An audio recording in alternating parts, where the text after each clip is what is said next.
Greetings, Mandrake Road family. We continue our series on the Sabbath, and last week we discussed Mark 2 and Jesus' claim that he is Lord of the Sabbath, and we continue discussing time. And we're gonna push along with another story in the Gospels involving Jesus, and in this case, specifically healing on the Sabbath. This is one of my favorite stories in the Gospels, if not my favorite. And so we're going to take a look at Luke 13:10 through 17, and I'm going to go ahead and read that. Now he was teaching in one of the synagogues on the Sabbath, and just then there appeared a woman with a spirit that had crippled her for 18 years. She was bent over and was quite unable to stand up straight. When Jesus saw her, he called her over and said, "Woman, you are set free from your ailment." When he laid his hands on her, immediately she stood up straight and began praising God. But the leader of the synagogue, indignant because Jesus had cured on the Sabbath, kept saying to the crowd, "There are 6 days on which work ought to be done. Come on those days and be cured, and not on the Sabbath day." But the Lord answered him and said, "You hypocrites!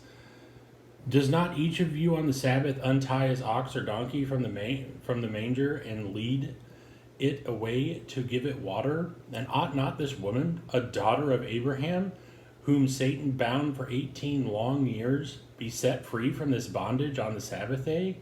When he said this, all his opponents were put to shame, and the entire crowd was rejoicing at all the wonderful things that he was doing. And so this is a pretty striking scene in Luke. And we know that it was custom on the Sabbath for Jesus to be in the synagogue. We see that in chapter 4, and we see it throughout the other Gospels as well. Jesus spends time worshiping in the synagogues on Sabbath, and it would be a really interesting scene for a woman doubled over, right, bent over at the waist, to come in and be healed. But it doesn't seem to strike the Pharisees or the religious authorities or the crowd as something that is particularly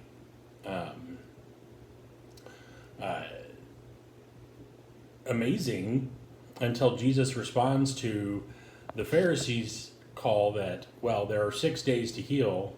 You should not be healing on the Sabbath, or should not come on the Sabbath to be healed, but instead the other days. And I think this is important, not just because Jesus is pushing back against legalism, which I think that is happening. Jesus is saying, it's just as important on the Sabbath to do life-restoring work. As we've talked before, work is not the issue. There are certain amounts of work and certain types of work that do make sense for Sabbath.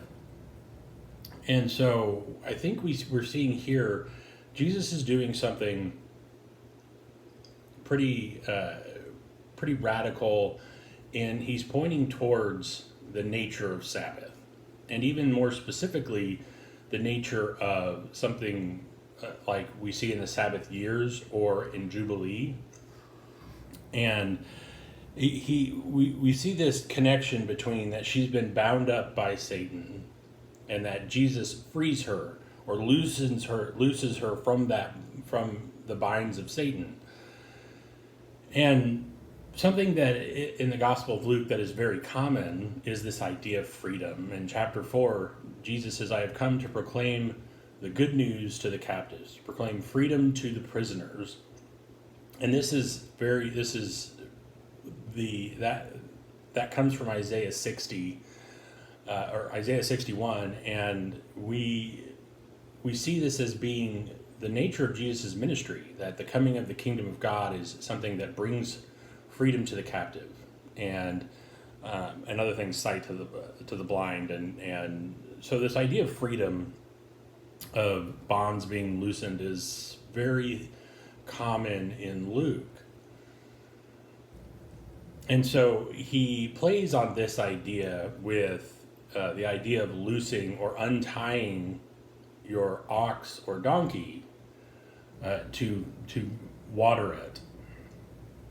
And so he's saying, so even more so. So that's just a normal kind of of task or daily task, and he's saying, so why should I not loose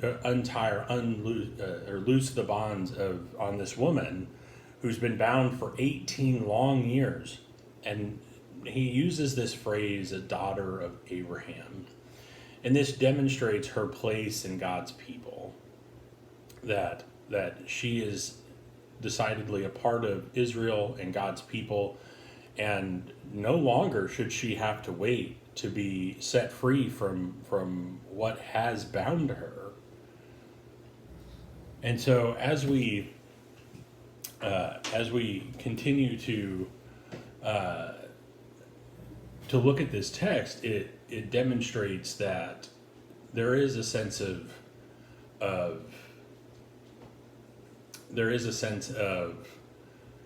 legalism here, where Sabbath is something that is meant to control religious piety or practice, and Jesus is saying, no, Sabbath is a time for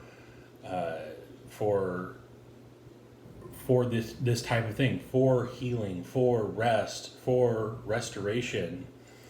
And so this idea, I think, comes from this idea of being set free or having these bonds loosened, comes from the idea of Jubilee or a Sabbath year, where Jubilee is that all debts are forgiven and everything is set back to the way it was. Land is given back to people who originally owned it.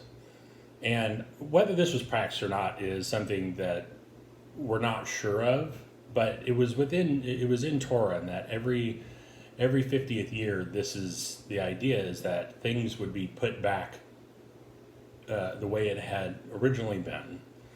And so for someone who might have been experiencing debt that had been accumulating for several generations, now that's been released, that's been forgiven, and they've been set free from that. And so we see that we see this idea, I think, coming out here in this text. And so Sabbath, it's not this idea of that Sabbath is something that we practice or don't practice as a part of religious piety. I think Jesus is saying you're missing the point of what Sabbath is meant to be. It's meant to be the very thing where God's people are restored, where they experience healing and rest, as was initially intended in creation that we see in Genesis 2, which we'll get to here in a couple of weeks. And so I think this is something where Jesus is pushing us towards this idea that Sabbath is not just, as we talked about before, it's not just a thing you do. It's an idea. It's a concept that we kind of immerse ourselves in, and it helps us to think a little differently about the whole idea of Sabbath. And so the true nature of Sabbath is one where healing and where people who have been under the weight of something, in this case a physical ailment, and as it states, a spiritual ailment, that they experience rest, are able to experience relief from that pressure, from that weight. And so this is something where I think Jesus is really trying to expand the idea of what Sabbath is supposed to be. And so some examples that I think of what might help us think about this is, I have a friend who, when he was in youth ministry, he was in youth ministry for a lot of years, and in his first job, they were during a Sunday morning worship service. Some kids who did not attend the church were stopped by, and they had locked their doors, and so they had been knocking on the doors because they needed to use the bathroom, and someone answered the door and told the boys, "We're having worship right now. You'll have to go somewhere else." And so I think that's the kind of idea that Jesus is really trying to push the religious authorities past. That this idea that the boys couldn't come in and use the bathroom. It seems silly. What an opportunity that might have been.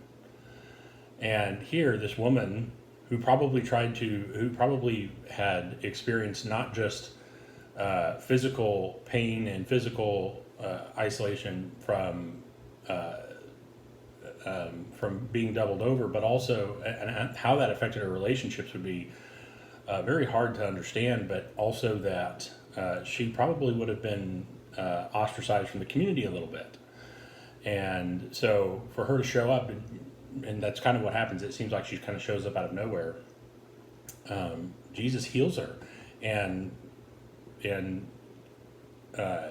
affirms her place in God's people. and so I think we see a similar situation with that, where the boys were turned away, which is something very simple to tell someone they can't use the bathroom. It just just because they're having worship. I think that's an opportunity to extend worship, not to guard or protect worship at that time. And so we think about this as far as time goes, is that time is something that we experience and use intentionally if we would like, and being prepared for a moment where Sabbath says, where the Pharisees say, well, you can come any other day, and Jesus saying, well, they're here now. This is our opportunity. And he takes it and he heals her and he releases her. And so this idea that I think one way to think about this, if we were to look beyond the kind of exclusive nature of a story like this, or even of people showing up to church just to use the bathroom, also say regular meal times.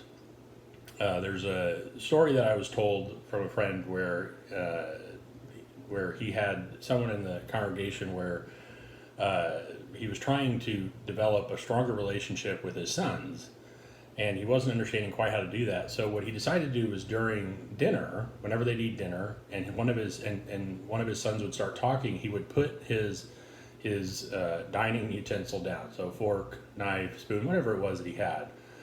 He would put that down and he would just listen. He would look at them and he would listen. He would stop eating. And I think that Jesus took time away from teaching in the Sabbath to live the things that he believed about who God was and what it meant to be the one ushering in God's kingdom. He put his fork down. He put down the teaching, and he healed her. And I think in the same way we see time, and so as we think about time usually represents something that we try to make sure we maximize our work, and sometimes we end up missing aspects of our relationships around us where we could exhibit Sabbath in 5 to 10 minutes, where we're intentionally setting aside what we think is what we should or are supposed to be doing for the opportunity to demonstrate healing or an opportunity to solidify or build a relationship.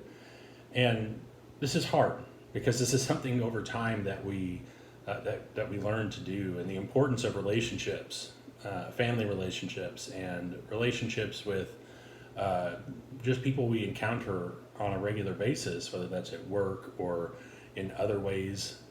And so I think that Jesus really gives us a sense of what's important for Sabbath and what Sabbath is really pushing us towards. And so I hope that this week we can discuss what are some things that you in your daily life could practice Sabbath, where you could really look beyond the idea of efficiency in how we use our time to utilizing and being intentional about that time for our relationships in a way that builds them up. It shows this particular sense that Jesus gives us here in Luke 13, which he puts all of his attention on this woman. And while Jesus is pushed back against by the religious authorities, he says, excuse me? No, this is why we do what we do. This is the meaning of Sabbath. So Sabbath, as we think, is something that doesn't pit the idea of do we do something like practice Sabbath or love our neighbor. Is that Sabbath should push us to deepen and broaden our understanding of what it means to love our neighbor. And I think that's what Jesus is demonstrating here. And so we'll be talking next week about Hebrews. I hope you have enjoyed our time so far. We're almost done. We've got 2 more weeks, but we'll see you next week.